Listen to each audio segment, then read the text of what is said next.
It is a very exciting talk, and I would request Archish now to take over. But Archish will actually do what he has done best, to work under pressure. So he's not got much time. But before he ends, so I will cut him down by about 15 minutes. But having said that, still easy to do in the way you want to do it. But before Archish goes into the podium to talk, I would just do a small introduction with Archish. Archish is a graduate engineer from the College of Engineering, Guindy. He did his MBA from SP Jain in 2008 and thereafter joined GE. As I know and as I have talked to him in his various earlier days, he had a huge crush on GE. He read books on Jack Welch, and that was his dream company while he was doing his MBA. He found his way into GE. He worked in various parts of GE, which is basically in power, in corporate, in healthcare, and in healthcare, actually, he found his group. And in some ways, Archish was a rock star in GE, and it was great. And it was great to see how Archish actually drives the organization, and everyone recognized that. But yet, after some point of time, Archish threw all the caution in the winds and took up a career which is very different. He's an ardent mountaineer. He believes in mountaineering. He goes to the Himalayas often, and you'll hear about that.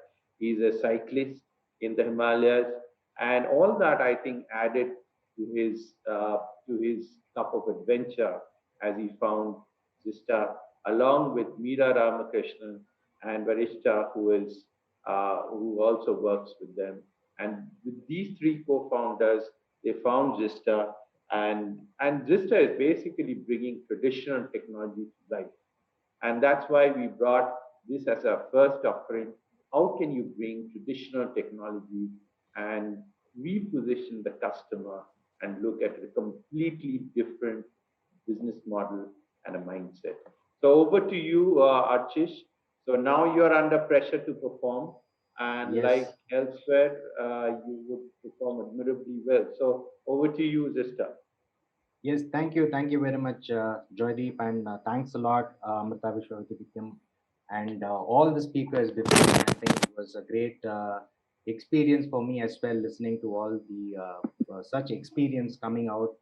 And I think there is a lot of nuggets that I took from each one of you talking as well. So just to give you, I think Joydeep had given a much better introduction than I would give myself. Just to give a brief background, Zishta is actually, we started in 2016 with, and Zishta is actually derived from the Sanskrit word, which means Shishta, means traditions.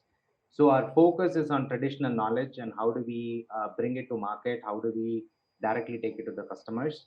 And I will generally take you through a part of our journey and how it all started for us and what are the founding stones of our venture and how did we build the offerings for our customers and what are some of the platforms that we use to create awareness and how do we engage with our customers. I think as small and medium scale enterprises and I will continue to be a small enterprise in this space, but a lot of learning that everyone else can also take, which is very critical for our survival also, in terms of how social media and the digital space has evolved, and also some of the challenges we had tackled and some aspects of the business, how we built it and how we kind of scaled it up. So this is what I will be focusing on in the next 30 to 35 minutes.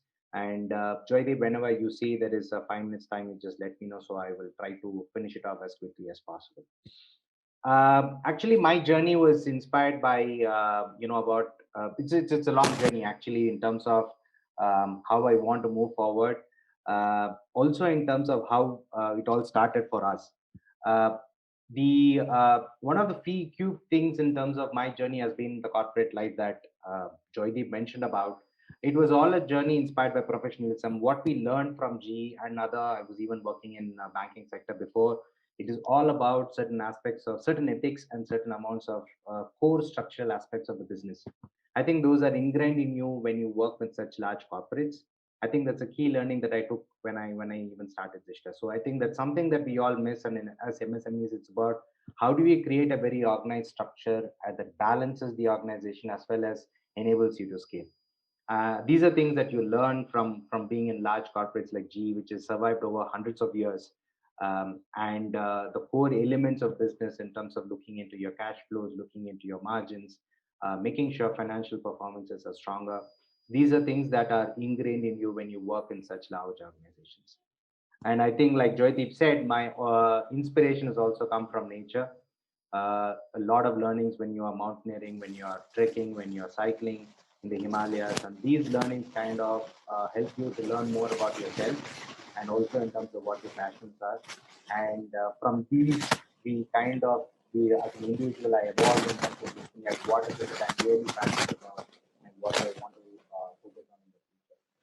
And with this, I actually kind of quit my corporate life with a lot of this mountaineering. At some point of time, you want to explore more about yourself and push your limits, and started traveling around. I think one more of my inspiration has been my grandparents, in terms of what I learned from them, and also what I observed in terms of how so much of knowledge is there that resides with them.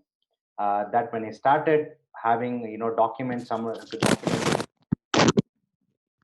so much that us, in our generation are missing traditional wisdom that could actually make our life a lot more sustainable and holistic. And that became the founding stone of our of my journey, actually, in terms of from a Zishta point of view. And with that, I started going around, traveling across Tamil Nadu, with some of these information that I gather not just from my grandparents but from other old people, and started meeting some artisans. And I think that's something that inspired me when I went and met them and had a look at the work that they were doing, the kind of complexity of work, the craft, and the skill level one that is needed for making of each of these products was a great inspiration for our business. So these kind of put together kind of laid the foundation stone for us, for Zishta as a venture. And with that, we built, a focus around how do we revive those traditions, a very strong utility, very high utility value. And so we built it around how do we document these traditional wisdoms? How do we, these oral traditions are there with different communities. How do you leverage them? How do you mold them in a way that it is easily accessible for our customers? And we wanted to remove the middlemen, because when we directly work with artisan is where we actually learn about the craft. Otherwise, what you see is just the end products. And directly working with the artisan was a very, very important aspect of our venture, which is also to support the artisans to make sure that they get the financial benefits.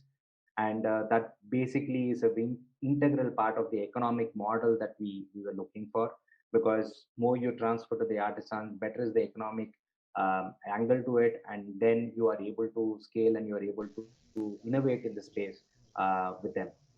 And obviously, the most important part, I think this Dr. Anita Agarwal also, talked about, is about documentation and sharing this knowledge.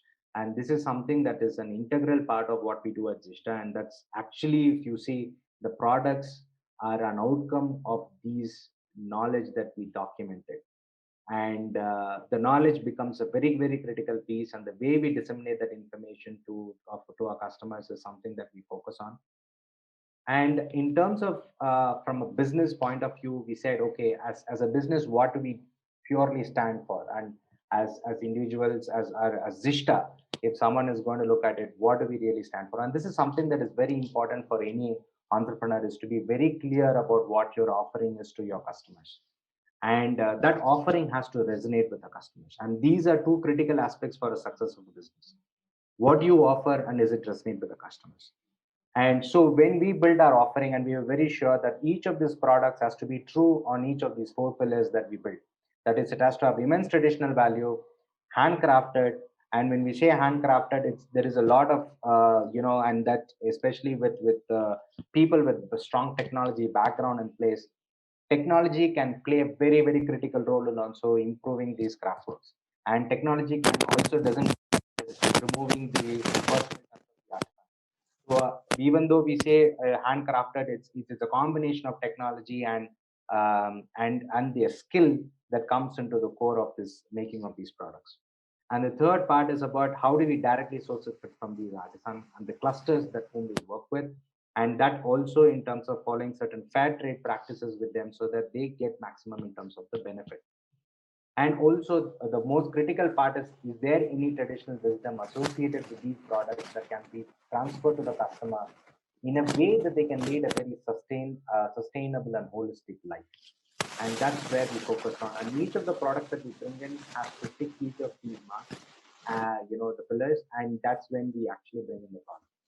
And that's something that we have identified as the most important aspect of our business offering to our customers. Now, how do you build value? I think the other aspect is in terms of from the customer point of view, how do you create value for the traditional market? And that's very, very important because when we started this venture, we had no idea whether the company was resonate or not. So we did a lot of testing. We had to do certain things quickly and check whether the customer is interested. So what we actually did was we looked at this knowledge is an important thing, and how do you create value for this knowledge? The knowledge creation, what we did, we actually worked in creating, showcasing the craft. That is one aspect of the knowledge itself, is where you actually not just talk about the product, but also showcase how the product is being made that you use in your home.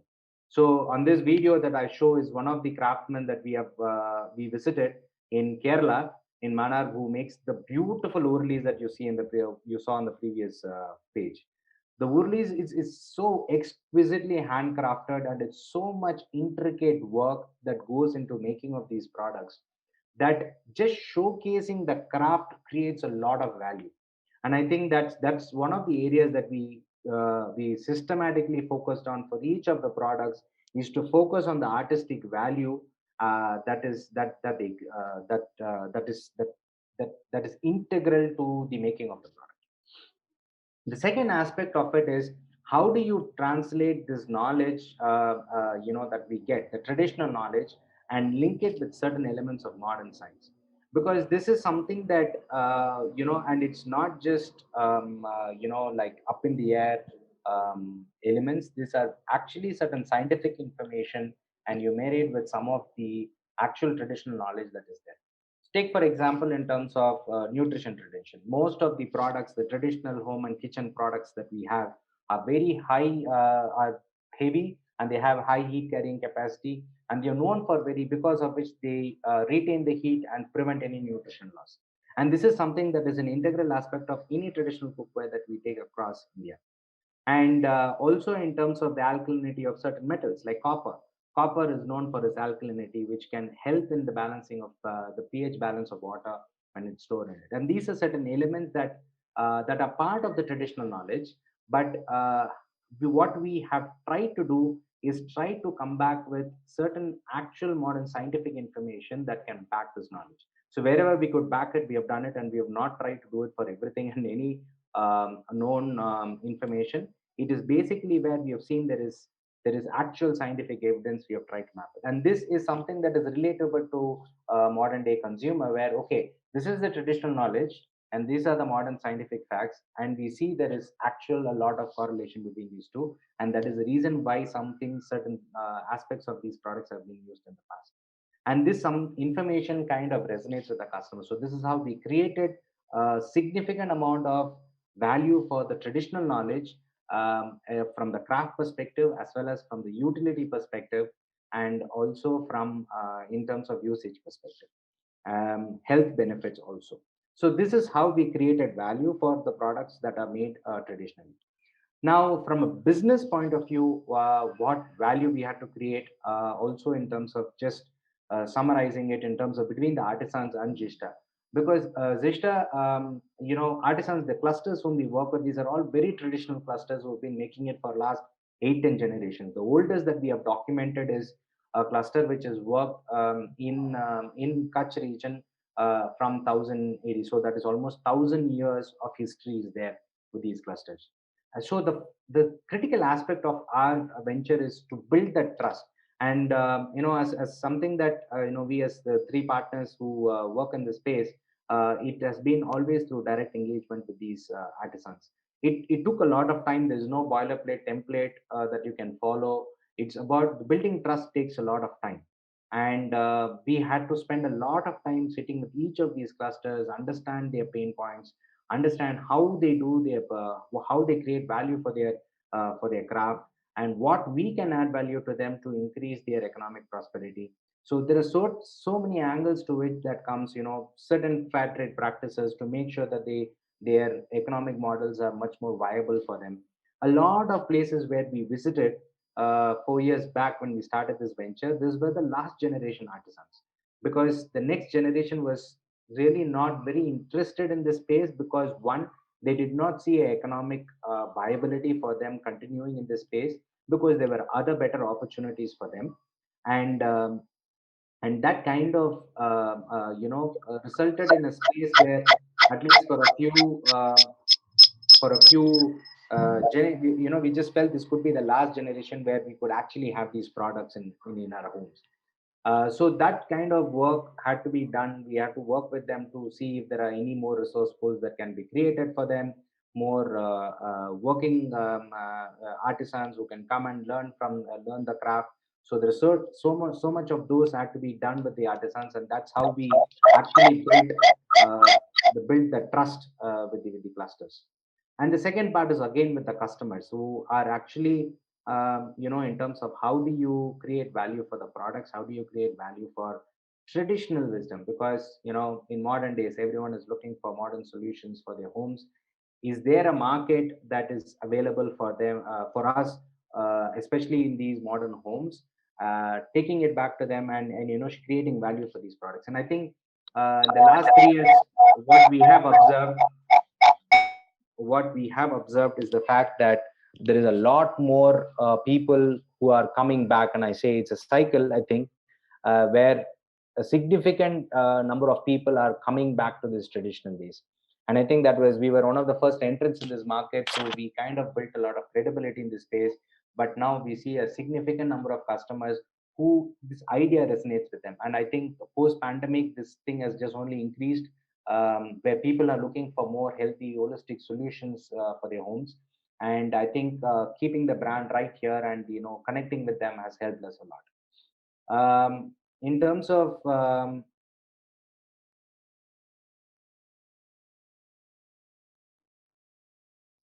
yeah, just one second.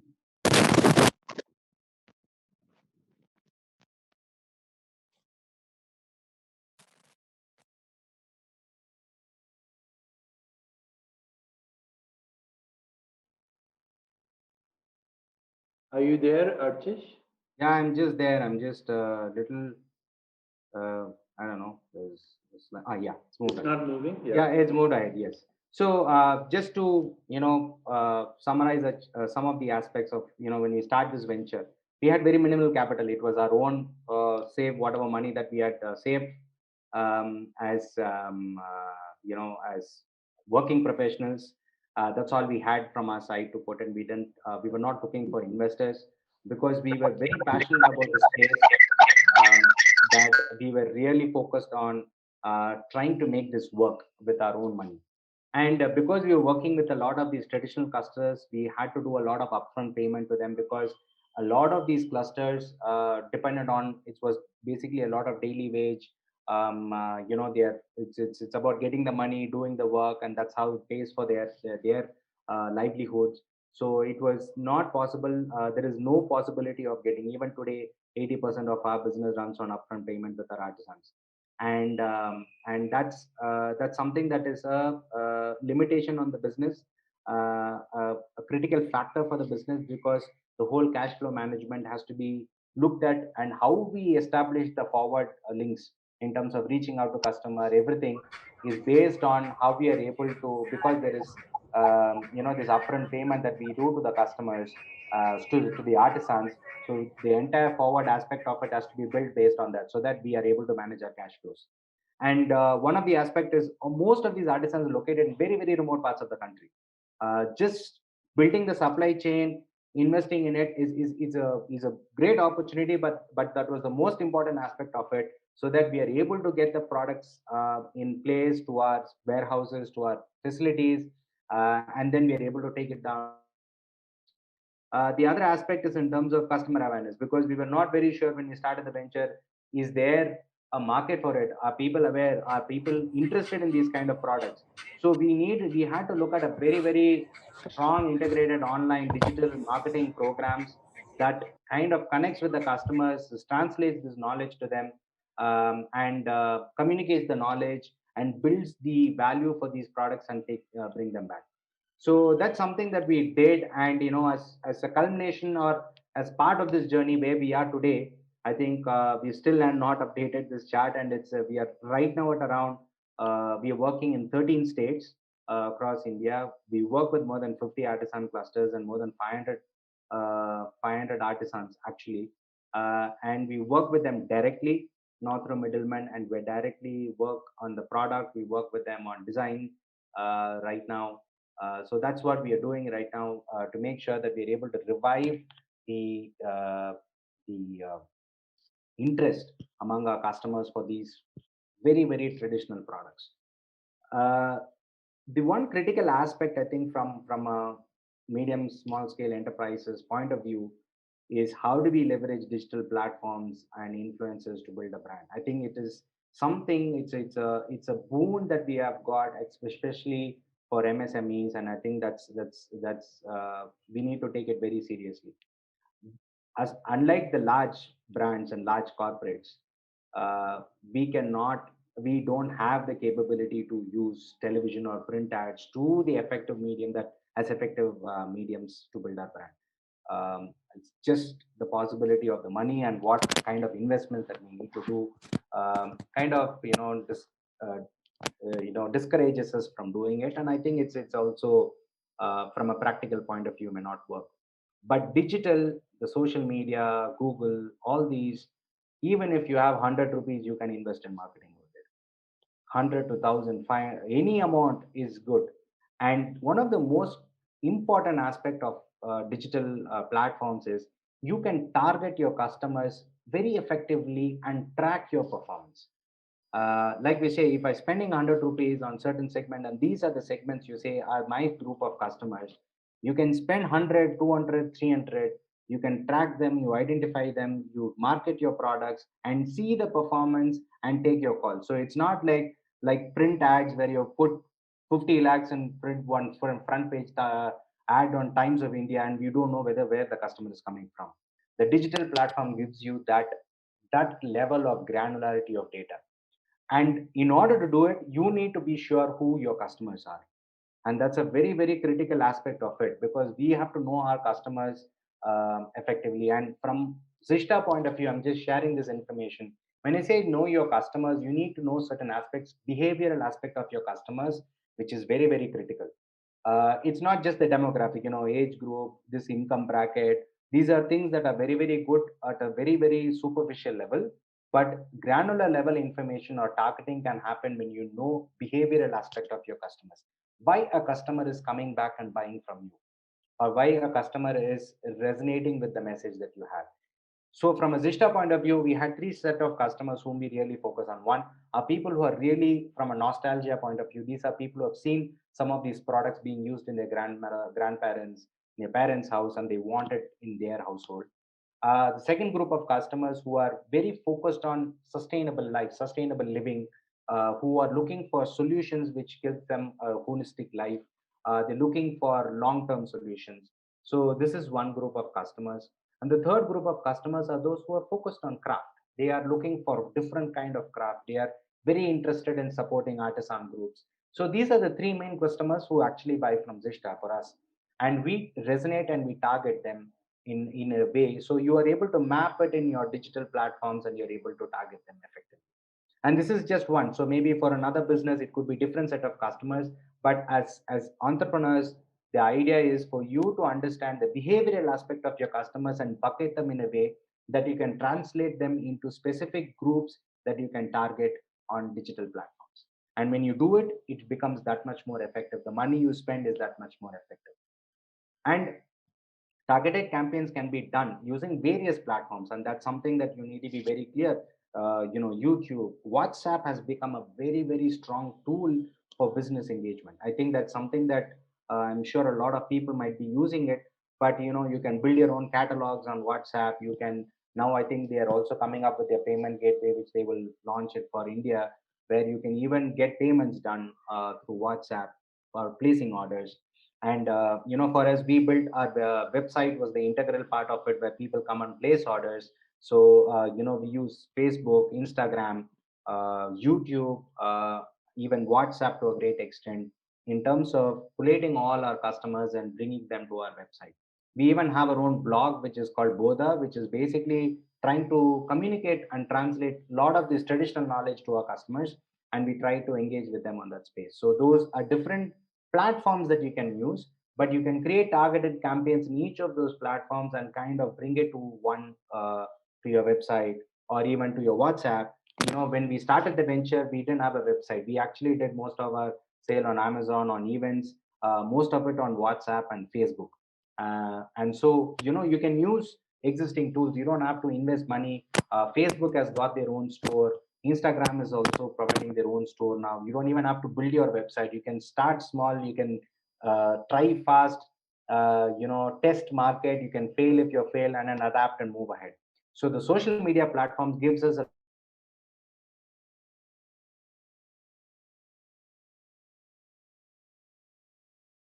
impact you much from a financial point of view. The next part is creating the brand pull, and this is also on the from a digital point of view. Search engine optimization, it's all technical terms that people talk about from a website point of view. Building your content, I think Google, when you search for something, making sure that you come on top, because a lot of now things happen on mobile. 90% of searches, at least for Zista, happens on mobile. The customers are searching for it on mobile, especially in B2C space. A lot of it is happening on the mobile. You need to invest in some of these aspects. How make sure that you are there on top when people search for certain things. And this is basically where customers are searching for certain things, and someone wants is looking for purchase of, let's say, a cast iron cookware, and that means the person has already decided or is already looking for something. Instead of just putting an ad where customer may not be interested, here customer are searching, looking for something that you might have an offering for. So that's the critical part. To being there when the customer is searching has got a very high probability of a closure in your favor. So that's something that you should really focus on. So from a digital point of view, one, the push marketing that I say is where you create ads, you are able to connect with customers, where you use different social media platforms, and certain aspects of pull marketing, the brand pull also, from on Google search words. So this is something that you should totally look at. The other part, I think, that social media has given is it's a huge boon for all of us, is the fact that there are created so many micro influencers in the market. For example, for us, there are various people whom in this chart shows people whom we have worked with. They are people who have become champions in their own space, and not all of us can afford a Shah Rukh Khan or a Ranveer Singh to come and do ads and be brand ambassadors for us. But in your specific space or the specific business area, there will always be these few influencers who have about 100,000 followers or 50,000 followers, but they are genuine followers. People follow them because these people are genuine. And when you are able to connect with them, and it's not that not everyone will be interested in working in brand partnership, but when they see that you are adding value and you are being genuine to what you're doing, a lot of these micro influencers are open to part in connecting and collaborating with brands like ours.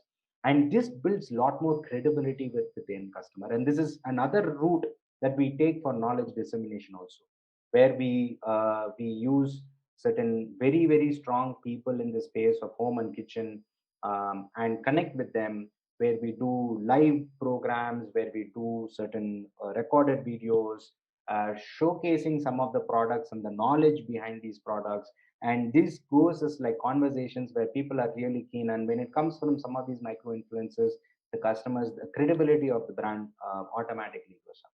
So these are some of the very, very critical aspects that from a business venture, especially looking at digital platforms and social media, is important, because they can be a game changer for small players like us.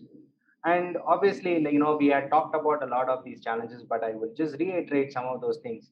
We were actually recreating market for traditional goods. It was not like we didn't know whether there was a market before, but we were one of the first few players actually to kind of enter this space. And we actually did a lot of testing. We took part in events where customers would come and buy, and that kind of helped us gauge whether there was a market opportunity for us or not. But a lot of it was testing failed.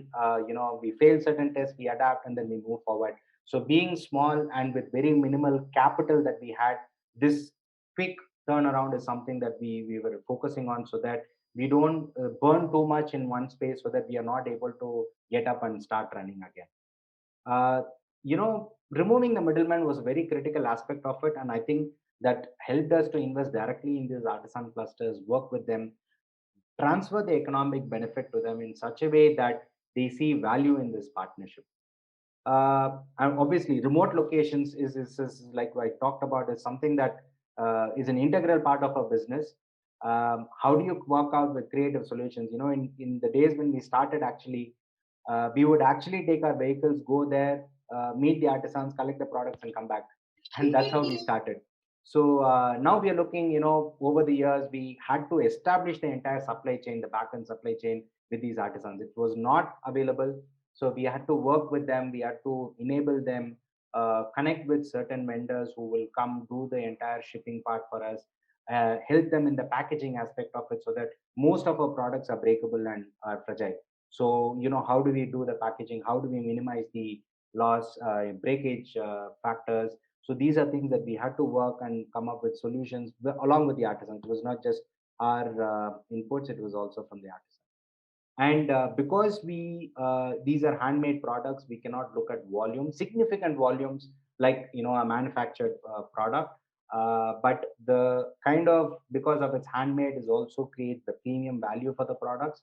And what we do in order to scale our business is to look at breadth of offerings, where we try to increase the number of crafts, number of artisan clusters whom we work with, and different types.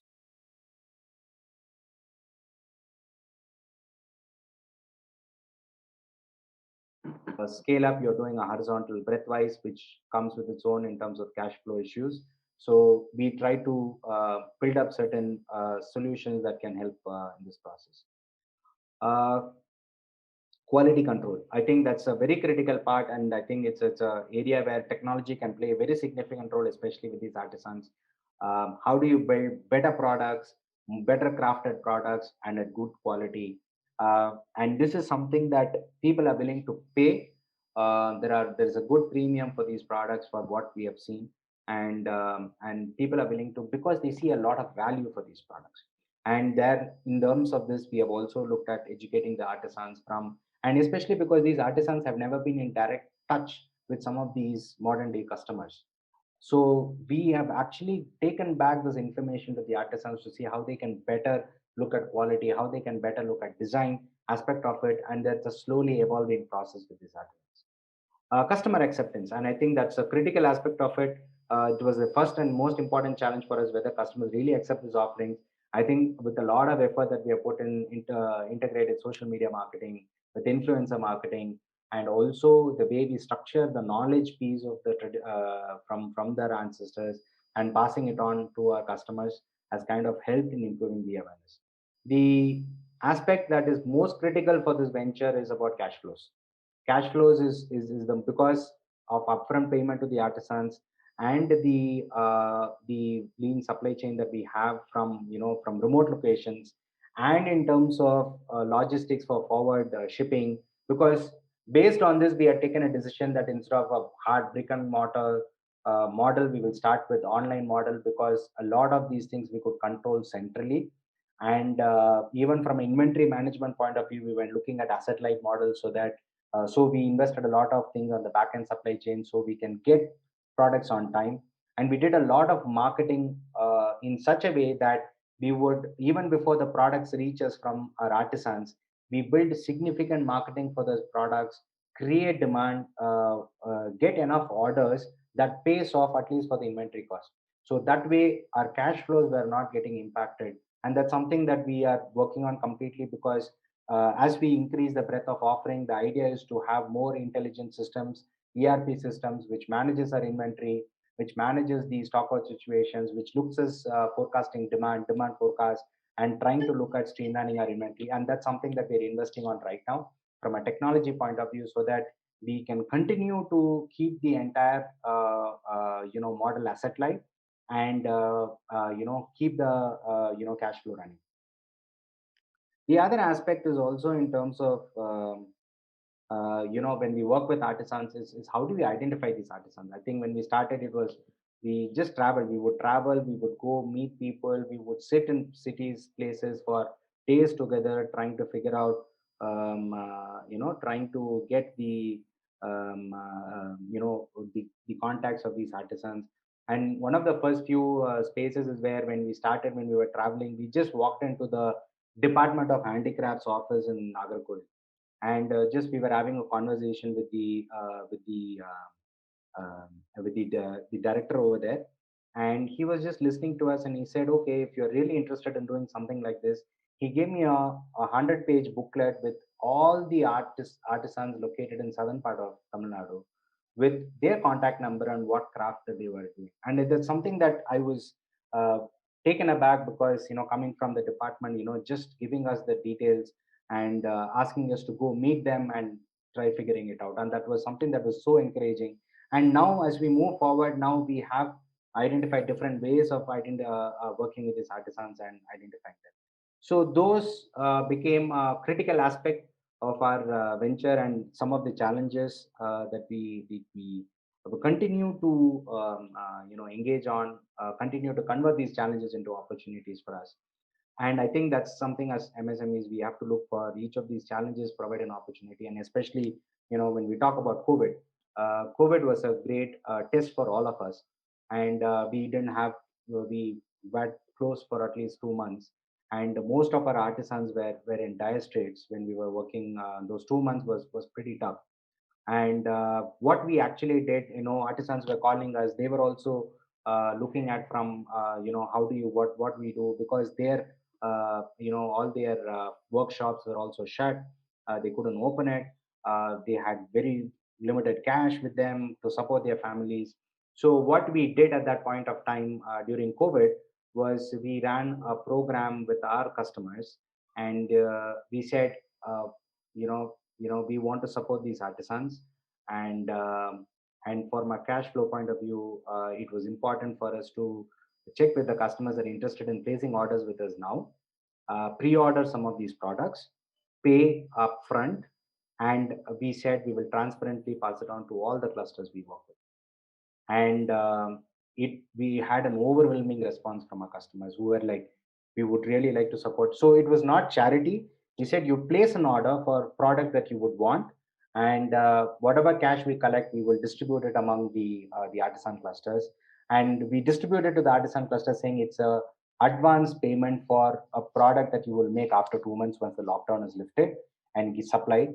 And the artisans were so and that's kind of built a lot of credibility for us with our clusters. And they were so excited. They said, there were few instances where they said, don't worry, 2 months you wait and we will make it great for you. And that's something that emotionally connected, but not just with the customers, for us also, with our artisans whom we work with. It was a great it's a great way we actually leveraged a challenging environment to build a lot more trust, and also create value for our artisans as well as for our customers. I think that's something that we did, because we are passionate about these things. So at the end of the day, it's how much ever we do, it's about how well we are able to grow, leverage our passion in the most appropriate way. And with and that's something that we keep talking about. We have what we have done, and I think this with this I will summarize my discussion, is also We have been one of the first few players who started this. We are actually kind of organized the market around traditional wisdom. And what we are seeing is with GST coming into play with a lot more things, we are slowly working back with the artisans also to see how much of them we can register, we can make them organized as well. And that's something that we have taken it upon ourselves because it also benefits us, but also benefits our artisans. The other aspect where we really wanted to add value and something that came about from the previous speakers as well, there are so many things that we can create value for our artisans also from a technology point of view that Dr. Anita Agarwal spoke about is something we really feel, and I would want to explore that for our artisans and where we can improve from a quality point of view, from the quality of making point of view. There's so many areas that we can support and improve their craft. The aspect of it is not about of mass manufacturing these products, but even this handcrafted, how technology can enable them to make it even better. And one aspect where we really and looks at there is a lot possible of support is on the GI tag. There's so many of these for generations, and we feel that there is one lack of awareness among the artisans also, the benefit of getting a GI tag. There are very few actually. If you look at it, a lot of GI tags today in India is all around handlooms. In so many of these, those are areas that have been explored very well. But when it comes to home and kitchen, even from a technology transfer point of view or from a getting GI tag done, it's it's not, the awareness is not much, nor has been any effort that has been put in. So we this is some place where we feel in the going years that we want to focus on and creating more value for our artisan clusters. And with us coming into play and organizing the market, there are a lot more competitions that have come in, which is good at the end of the day, not just for us from a talent point of view, from our artisans point of view. What has happened is because of this, the value that has been created, a lot more of the next generations are, we are seeing at least in the last 1 2 years, the next generation have started taking up and they want to come back. Engineers who have gone to cities to work are coming back to get back into the traditional craft. And that's something that we are really proud of. We are very happy about it. And from a solution point of view, I think that's something that we feel is going to be the future, about looking at sustainable solutions. And this is where a lot of focus will go in. And the last but not the least, being true to what we do. I think our passion should not be should be the guiding principle for us. And being true, the pillars that we have put for our venture, we will continue to be true to what we do. And being that, I think will just enable our venture. And with that, I conclude my talk. I hope, thanks a lot, everyone, for your time, for listening to me, to listening to my journey. And I will give it back to Joydeep and team Yeah. for the conclusion. Yeah, thank you. Thank you very much, Archish, for that very inspiring talk and your journey, which is Zista. There are a couple of questions. So and we have really run out of time. What I'll do is I'll fuse my discussion with the questions that we have, and I'll ask you a couple. If there are more coming, so we'll try to answer. Otherwise, we will send by mail. Okay. Sure. I think the first thing that I wanted to ask you, and in some ways, Dr. Agarwal and also Akada has pointed it out, that it is the passion which actually drives entrepreneurs. Okay? And you actually mentioned to me an incident where you went to your uncle and you said, should I take investors? And your uncle suggested, today you have a problem of cash. Tomorrow you will have more problems in hand if you get investors. So you three actually walk the last mile trying to find out how you can make do with whatever you have. And it's difficult because the first temptation is to get money. And therefore what you need to do is squeeze your assets, squeeze your working capital, get cash as much as possible and make the business drive. And in a situation like this, where artisans are involved, etc., it's a very complex thing. So how do you deal with it? So, yeah, that's a wonderful question, Joydeep. For us, I think, looking at our own investments and going in, had the maximum skin in the game. I think that was most important for us. It was like not taking someone else's cash and sitting nicely on that cash and trying to build a business, because it was our own hard-earned money. The drive was much, and the way we approached the problems were different for us. I think the advice that my uncle gave was bang on, because if I had not done that, if I had not if I had taken the money from someone else, I would have looked at it from a very corporate point of view, like I used to work in GE. So now with our own cash coming in play, one of the key things that we looked at was the aspect of how do you build solutions that can work with the artisans, bring it to the market faster, and now when you have this problem in front, the solutions you come with is also aligned to this problem, so that so when we talk about when you bring in cash, cash, everything becomes a problem. All the problems were there, but because we had limited cash, we were looking at very interesting and innovative solutions, and that kind of triggered and moved us forward. And also the way, I think that's something that I learned also a lot from my corporate life. Test, fail fast, and adapt. I think that's the most important lesson also that helped in this journey. I think that's how we Very look nice. at it, looking at solutions that will, common sense solutions that will not that will not need too much of cash, too much of investments, but will help you to drive the product to the market. And So that's where we it's focus. basically frugal innovation at its best, right? Yes. Correct. Okay, so there's a very interesting question which has come up, is that are you following a profit sharing model or a buyer seller model with the artisans, and why are you doing that? Okay, so it's actually it's a buyer seller model with certain investment model in place, because there are certain existing dynamics with the artisan clusters that I'm not we don't want to be disruptive in that place.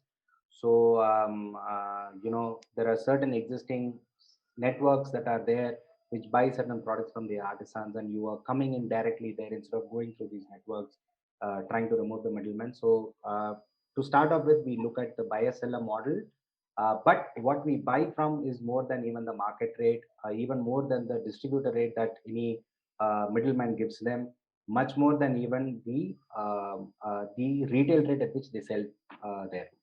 So, but what we also do, we also look at an investment model where, for capacity development, for certain, let's say, we are looking at certain other investments around the supply chain. These are things that we do. Investments on labor, on creating capacity over there for the artisans. These are things that we do. So that's how we work with. But slowly, the model is about how do you create a marketplace at the end of the day for each one of them, so they can create more value for themselves. So we'll see how it goes. Yeah, there is another question is, uh, how did you reinvent the customers? Because the customers were always there, the product was always there, but what you did was basically went in and reinvented the whole continuum. So how did you do it? So a lot of these clusters were very, very local. First, their customers were local, located nearby, with very limited knowledge of there is a larger customer base in towns in abroad. So one of the other big market for us is exports as well. So like the customers are there everywhere, but the customers, one is the product is there, the second is the customers are there. The customers barrier for the customers was knowledge. The barrier for customer adaptation was knowledge. You brought in knowledge. Yeah, and the barrier for the artisan was the larger market. They were so located in the local space, they had no idea that there was a larger market that they can cater to. So what we did was the knowledge piece, giving the customer so that the barrier for adoption comes down. And for the artisan is to give a taste of the larger customer base and what they are looking for, what kind of products are they looking for. So that they goes can up. tailor make, yeah, so that value goes up. So this is fantastic. what we did. and got the customers and the artisans. Very clever. One level playing field. One more last question I can squeeze in, which is how do you manage the last mile logistics from the supply chain point of view? So for us, there are two critical aspects of this. One is the backward supply chain, which is from the artisans to us, and that's something that a lot of work had gone into it, which is looking at a lot of local vendors, local people who can support us in bringing the products. So we try to create employment at the local level there also, and see if we can source from the artisans like that. And the second part is the forward logistic, because ours is a predominantly online business. There is a forward aspect of it, which where you need to do effective packing, invest in packaging solutions, work with companies here where we can come up with good innovative solutions, different packaging solutions for packing our products, which are both fragile and heavy, and shipping it to the customer. Now, the forward logistics aspect of it is something that is very simplified nowadays, especially for players like us, because of the level of investment that has gone into the e-commerce space. At least for online brands like ours, there's significant number of aggregator players with very good technology available in the market, who will manage all your forward logistics solutions.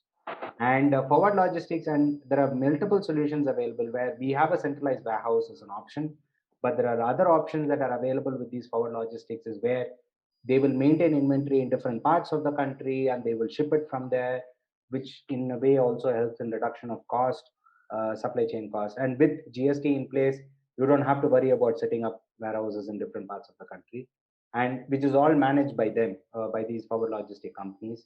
So that's another model that you can look out for. So this way, your last mile connectivity is pretty much covered. Fantastic. So thank you very much. As always, Archish, you rose to the occasion. You actually completed in time. We're just 3 minutes away. So 3 minutes over time, but this is fantastic. So thank you for your journey, and thank you for everyone for the launch. I would request now Dr. Krishnasree to say a few words towards the closure of this event, and then we can close. Dr. Krishnasree? Yeah. Thank you, Joydeep. Thank you all for a great meeting today. It was very, very enjoyable. And I think everybody that attended it also felt the same. And I think there's a lot to learn. And I hope this series continues to share this kind of knowledge.